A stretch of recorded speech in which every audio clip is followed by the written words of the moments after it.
James is a senior consultant from AMAC Wheeler, or Foster Wheeler, and he received his PhD from Virginia Tech and has been with Foster Wheeler, AMAC Foster Wheeler for what, 1 year? A year and a half. James and I have been working together quite a bit the last year and a half, and I find him a very interesting person and a very competent person in terms of his research. I'm very pleased to welcome James to this meeting. He's working on a number of projects for FHWA and NCHRP. So James? And thank you very much, Gary. I would say that you have a very good role on these projects. It's been great learning from you. I'd like to start first, actually, by commending something Jeff said, and I think it's very important to just briefly reiterate this. Jeff, in your presentation, you talked a little bit about the importance of passing some of that knowledge down from the LTPP and not losing it. And I'm not going to claim to be young, but as part of the younger generation, I work with some of the people that I consider to be the most knowledgeable on the LTPP. And invariably, they'll say something that's quite important, but I can't seem to find it in any of the research. And all of this is important as, you know, us as kind of the younger generation come along of researchers of keeping this information. So thank you for pointing that out. And I'd like to thank everybody else for being here. And again, Gary, thank you for moderating the session. So at first, I'd like to start by acknowledging Gonzalo, who's very aptly sitting in the back of the room, as the PI on the project I'm going to be discussing today. So just giving you an idea, we'll touch on the background and the performance measures of the project. We're going to look mainly at our efforts to model the effects of preservation, both on performance, service life, and life cycle costs, and we'll differentiate between those in a few slides. And then we'll develop some conclusions. Now, this is an ongoing project, so basically we're looking at preliminary conclusions, but some important conclusions nonetheless. But as Gary said, this is based on some NCHRP work, Project 1433, where we're looking at performance measures that capture the effect of preservation.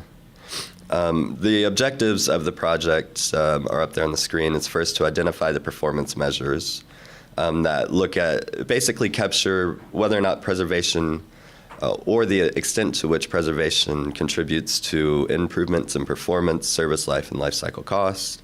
And then, of course, to prepare a guide, and the guide is supposed to be prepared as a standalone document to facilitate the the implementation of the performance measures. I'm not going to spend too much time talking about preservation. Hopefully, over the last couple days, everybody here has had a thorough education on preservation. But I will say how we defined it within our project.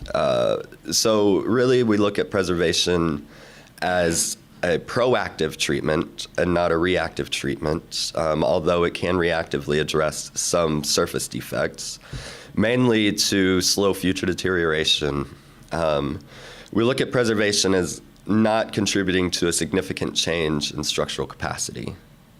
And really, when we look at the definition of preservation, it's important to be able to measure whether or not preservation meets up to that definition, and to do so, we need performance measures. We've heard a lot about performance measures over the last couple of years, especially with the NPRM, with Federal Highway. And so measuring that performance is becoming more and more important over time. So the first step was to conduct a literature review on the project. One important aspect of performance measures, we say, it needs to be able to capture the effects of preservation. So the first step is to go back and look at literature and decide or identify where in literature the effects of preservation are defined.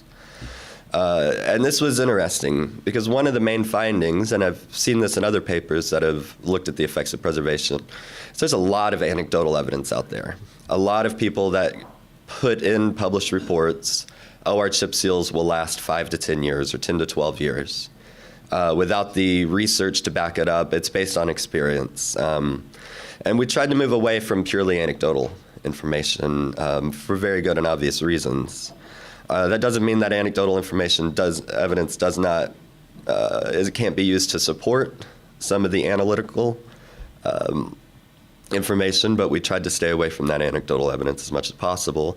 And we did find a considerable amount of literature where these effects were defined. So for example, Mike Mamluk of the group did a good study that showed the effects of chip seals over time using the LTPP data. And they looked specifically at roughness, and they said, okay, well, chip seals don't immediately affect roughness. You're not going to see that immediate change after you apply a chip seal, be it positive or negative.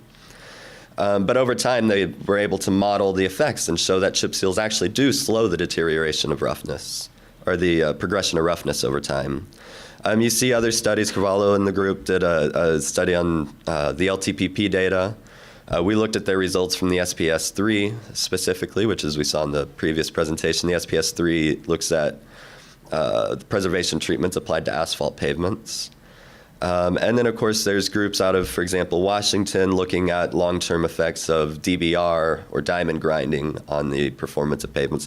So really the key there is that evidence does exist that supports the effect of preservation. Now, one of the important findings throughout the literature review was that there are two main effects of preservation, or that it really boils down into two principal or primary components, right? You have the immediate change in condition, and you have the change in performance long term. Now, that's key because we're looking at various performance measures and we're looking at various treatments. And so once you start to combine and couple those various performance measures with treatments, you start to see that different treatments react differently to different performance measures, which is at the heart of what this project is. So we see here you've got the immediate change in condition. And like I said, key to that is that not every performance measure and not every preservation treatment exhibits that. So for example, chip seals, you're not going to see any change if you're measuring it with regards to roughness, but you will see an immediate jump if you're looking at cracking. Right, so being able to develop a matrix that shows not only for every treatment, but for every performance measure, what happens with that immediate change in condition and that improvement in performance that is a function of changes in the rate of deterioration. Like I said, we're looking at performance as an area under the curve, service life extension as the difference between when a control segment, so basically what happens if you don't add preservation, to your preserved pavement, and the difference in time between they reach a defined threshold. And so another key here is to actually be able to compare back to a control, right? Because if we're going to make decisions in the future, we can decide to add preservation to a pavement, but we can't really make a good decision without being able to say what happens if I don't preserve the pavement. And that's a key part of both the performance assessment and life cycle cost assessment. And finally, touching on performance measures here, because, as we said, that's the key component of the project, is to identify those performance measures. Based on actually quite a bit of work we did, not only for NCHRP, but for Federal Highway, we developed a definition for performance measures to use in the project. And the definition you see here in bold, basically metrics that reflect the degree of achievement of a pavement asset towards meeting specific goals. It's a very general and broad definition, but what that definition does is it captures a lot of very key aspects.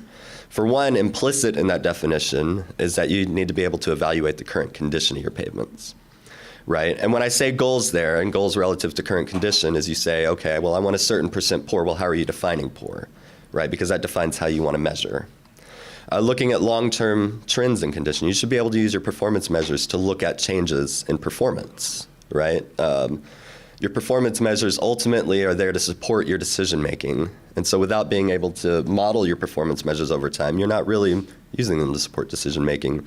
And then of course, there's also the being able to assess whether or not you're meeting specific goals.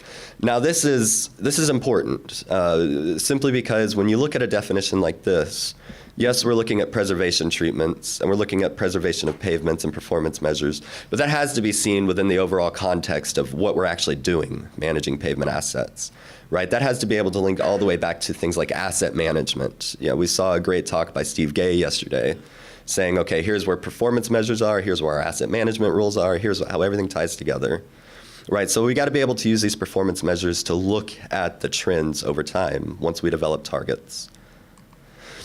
So just to continue, there's lots of performance measures out there that are being used. And so what we did during the literature review, and I keep saying we, I'm going to say they, because I joined just after this, but basically what was done through the literature review it boiled down to 4 specific areas. You had a lot of states that are using individual distresses, right? They'll use IRI as a performance measure, cracking, specific types of cracking, rutting, et cetera. You have probably by far the most those composite indexes, and we've seen that throughout this conference so far with people talking about changes in their PQI or PSR or PCI, right? And those are just ways to combine individual distresses and roughness together into some sort of composite rating. Of course, you have your cost-based methods. I say asset sustainability index here, asset sustainability ratios that try to look more globally. And then there's others. There's good talk about friction later on today, remaining service life, remaining service interval, et cetera. So it's clear that there's basically a wide swath of performance measures to choose from. So for the purposes of this presentation, we're distilling it back to basically the NPRM. What we know a lot of states, actually every state, is measuring nowadays, cracking, rutting, roughness, and faulting. And we're going to look at that through this presentation. And really, I've gotten the question why before, right? Why are you looking at things like rutting and roughness when you're looking at preservation? And there's a lot of key reasons. First, measured by most agencies, it's required HPMS inputs. You have your NPRM. And it captures most decision factors. But I also will say, one of the key goals of preservation is to defer heavier maintenance out to the future. If we're making those decisions on when we need to do heavy rehabilitation or reconstruction based on rutting and roughness, we should be able to measure how far rutting and roughness is being deferred down the road too. So I don't necessarily buy into the argument that I've heard over quite a few times that you shouldn't look at rutting and roughness if you're looking at preservation, because that's just not true. Because eventually you're going to make a decision to reconstruct or rehabilitate that road, and that's going to be based partly on rutting and roughness. And with preservation, we want to push that off down the road.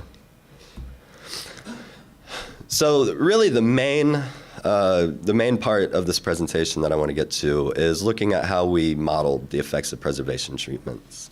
And this was a multi-step process.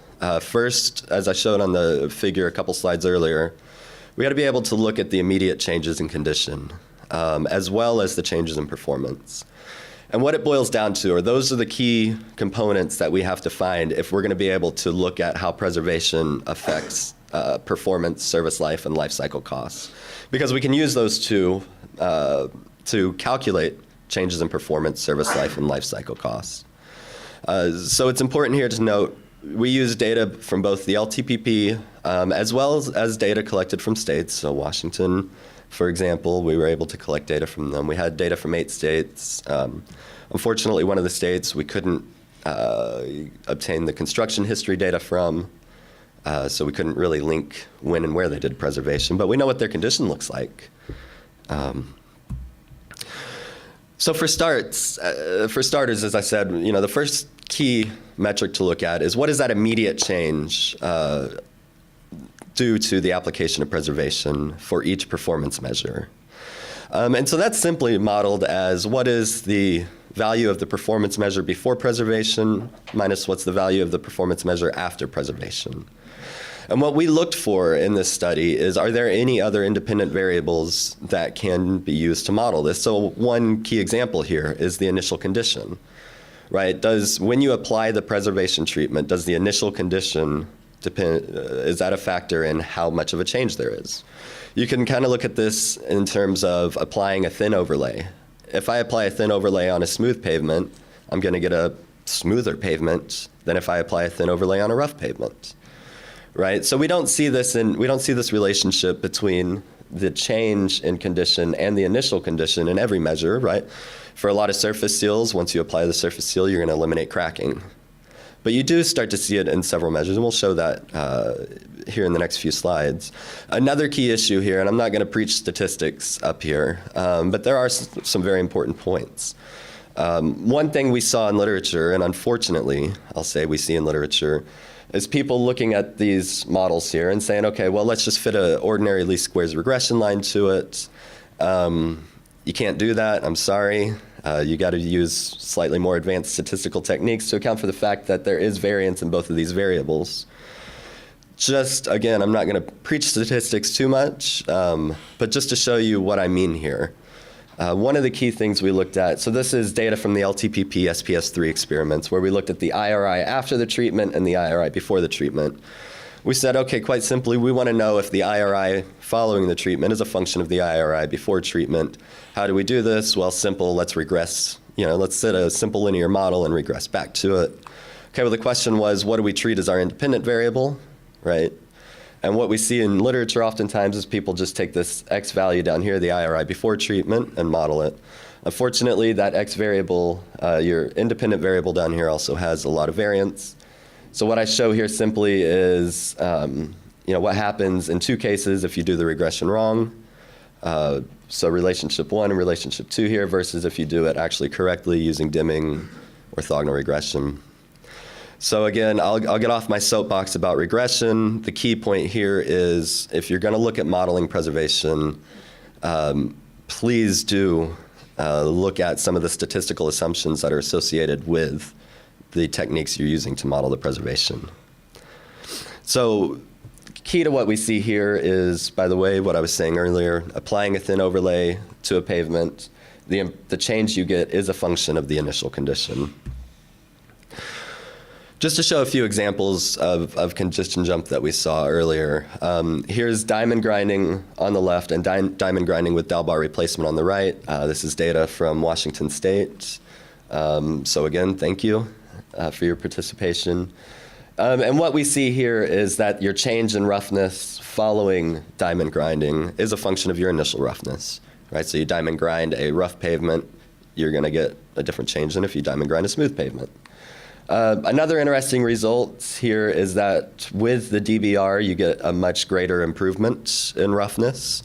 Even though DBR is not, it's a joint transfer issue. It's not meant to address roughness, but at the end of the day, you're getting smoother pavements on average in general, and you're getting less variance here.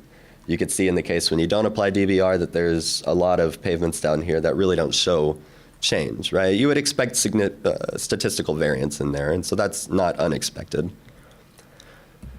Looking here, this is an interesting case about looking at IRI and the placement of chip seals, and this is using state data.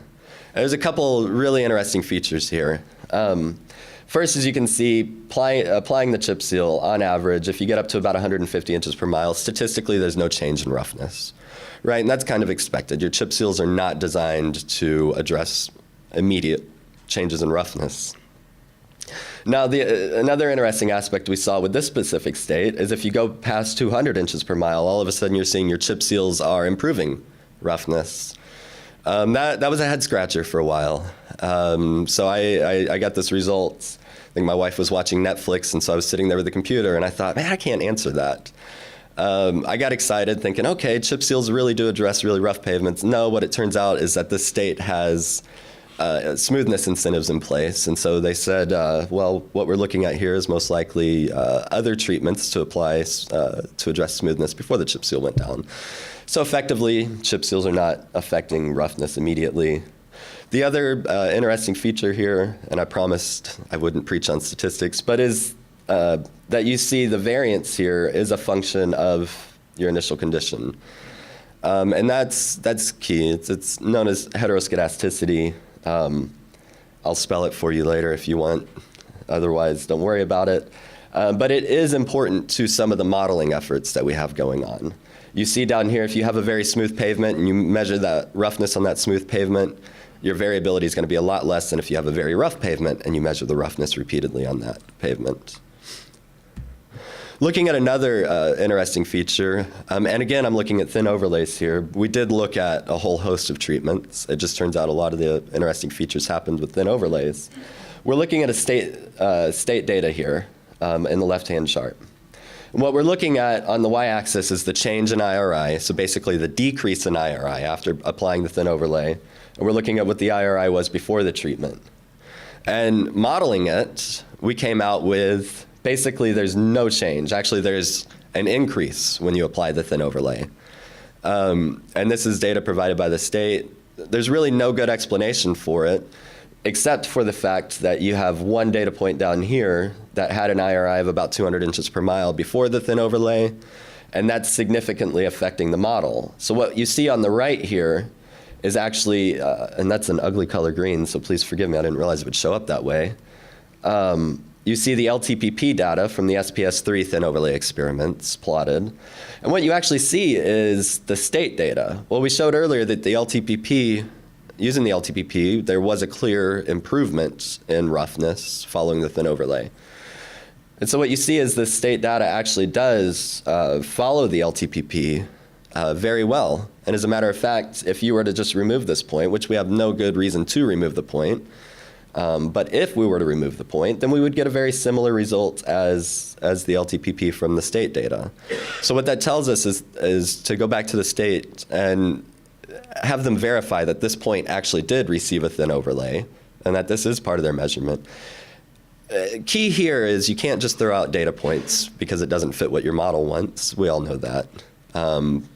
But it would be great if they could get rid of that data point. We'll just say that. Next, so that's looking at the jump. As I said, there are two components, the immediate change, and next we'll look at what the long-term changes are. To do this, there are a couple different approaches we found. We decided to go ahead and take the more basic approach, where we'll look at the distresses over time, the change in distresses after you apply the treatment here, for each pavement segment that received it, for the number of years that go through, and basically use robust regression techniques to fit a line through there, and then look at the average change in distresses over time to figure out whether or not the average change in distresses over time is a function of any number of independent variables, including the initial condition. So for example, we show here in this very limited illustration that if you were to look at each of these sites, right, each of these sites have a different change in distresses over time. Can we use that to basically look at what the change in performance over time is? As I said, we used a robust regression technique, which is basically just a way of saying, instead of what you have with ordinary linear OLS regression, it takes into account different weights for each of these variances, and it just tries to account for outliers. That's key because, as we know with pavement condition data, there's quite a bit of noise. And actually, some of those readings and some of what we were finding when we had the state data was there was almost invariably one reading that was quite a ways off from the rest of the readings. So we decided to use the robust technique, and I won't get into details of the robust technique, to basically not eliminate those outliers, as some might call them, but basically reduce their influence on the model. So looking at some of this is a state data that looked at rutting performance after applying, again, a thin overlay. And we looked at what the pre-overlay rutting was and what the growth rate in rutting was following the overlay. And this is a case of one of those, it's still a statistically significant model, but it's not really, the changes aren't that great. So if I were to look at basically implementing this into a pavement management system, the difference in a rut growth rate of 0.1 or 0.01 inches per year versus 0.02 inches per year, relatively small. However, over a wide scale of pavements, that change can be captured. We see here that it is statistically significant. You don't have zero contained within the confidence interval. Looking at a little bit more, when we looked at the performance, especially with the LTPP data, we were able to actually develop much more robust statistical models using inputs. Here we see transverse crack growth rates following application of a treatment. And what we see here, and this was using a state data, please forgive me in that. What we would see is that we were actually able to develop a model to predict transverse crack growth rate following the application of preservation in this case. What was interesting was that the structural number came into play here as a significant variable. It could be that the structural number is a significant variable, or maybe it's a proxy for something else. We didn't have thickness information for all of these pavements or other information. Here's another case, and this case is using LTPP and its rut growth rate following thin overlay. And what we're seeing in this case is we were able to develop a much more robust statistical model. You can see with these p-values and r-squares, they're actually really great models for trying to predict the rutting growth following application of thin overlays. So what it boils down to is we were able to then take each of our performance measures we looked at. So in this case, we're looking at AC pavements on this slide, but we have a similar table for PCC. And look at what is the initial change in condition, what's the long-term change, right, the change in performance, and were we able to capture that? Or was it captured some way analytically in literature? Again, we were keeping away from those anecdotal data. And could we capture it using LTPP data, state data, or both? And the key takeaway here is in very, very few cases, we have this DNA, right? Data is not available to look at it. And actually, for the majority of cases, we were able to either capture the effect or show that there was no effect, right? So chip seals, no effect, immediate change in performance. Chip seals, no effect, immediate change in rutting, those kind of things. So important here, and the thing to hammer home, is there is data available. Now I'm going to kind of briefly go through the next few slides just to show how this data can be used. In this case, we can use these models that we developed to look at changes in performance or life cycle cost following the application. So we use some state data to calculate the change in this case, and we'll show it as an example using IRI basically as the only performance measure in this example. And so what we're looking at here, again, is we were able to model what the immediate condition jump was and the change in the rate of deterioration, and then use that to calculate what the change in performance was and the service life extension was, and then use those to look at life cycle cost. In this case, we used an IRI performance model provided by a state agency, a very simple exponential model. We calculated the change in condition, just like I showed you in all the previous slides, using that state's data.